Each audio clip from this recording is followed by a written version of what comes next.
माँ शायद दुनिया का इकलौता रिश्ता जो बिना किसी शर्त के साथ खड़ा रहता है। लेकिन जरा सोचिए, अगर उसी माँ की मौत की साजिश उसकी अपनी बेटी रच दे तो, वो भी सिर्फ इसलिए क्योंकि उसे सरकारी नौकरी चाहिए थी। जाहिर है हम किसी फिल्म की स्क्रिप्ट नहीं सुना रहे, ये कहानी जयपुर की है, जहां एक बेटी पर आरोप है कि उसने अपनी ही मां को रास्ते से हटाने के लिए कथित तौर पर सुपारी किलर को 7 लाख रुपए की सुपारी दी और फिर हत्या को सड़क हादसा दिखाने की कोशिश भी की।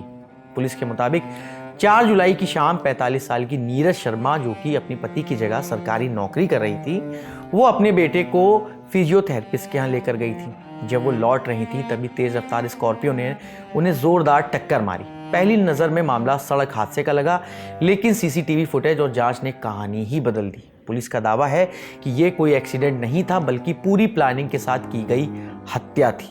जांच में यह भी सामने आया है कि कथित तौर पर इस साजिश की मास्टरमाइंड कोई और नहीं बल्कि उनकी 23 साल की बेटी आयुषी थी। पुलिस के मुताबिक आयुषी ने अपने ताऊ, चचेरे भाई और कुछ अन्य लोगों के साथ मिलकर पूरी प्लानिंग की।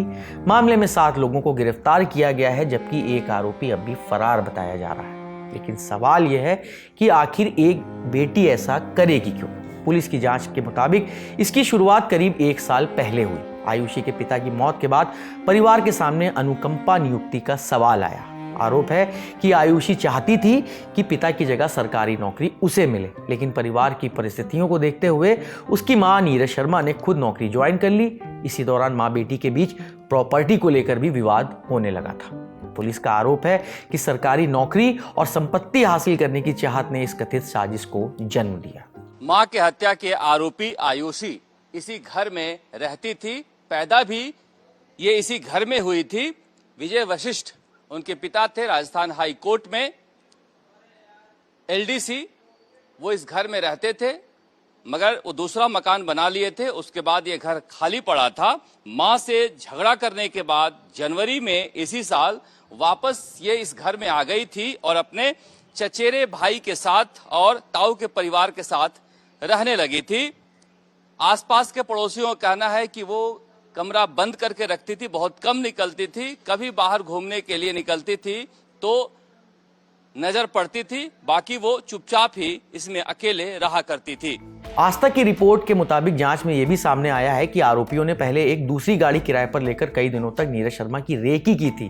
जब पहली कोशिश नाकाम हो गई तो कथित तौर पर लगभग 1 महीने तक उनकी गतिविधियों पर और नजर रखी गई और फिर मौका देखकर वारदात को अंजाम दिया गया।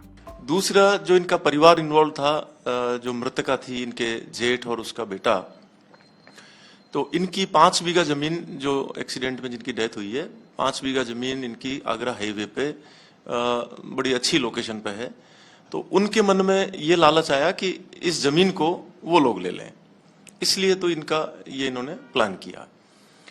दूसरी चीज कि ये चूंकि एक्सीडेंट ही बताया गया था, सूचना भी एक्सीडेंट की आई थी और प्रथम दृष्टया एक्सीडेंट ही लग रहा था, लेकिन उसके बाद जब मौका देखा घटना स्थल पे, तो मौके में एक फुटेज में ये इंसिडेंट मिल गया हमें, जो किसी के घर लगा हुआ था सीसीटीवी, और उसको देखने से ये बिल्कुल क्लियर हो गया कि ये एक्सीडेंट नहीं है, क्योंकि उस वक्त और कोई गाड़ी नहीं गुजर रही थी।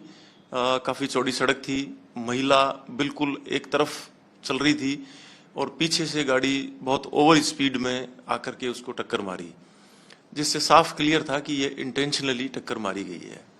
इस चीज को लेकर के फिर हम आगे बढ़े।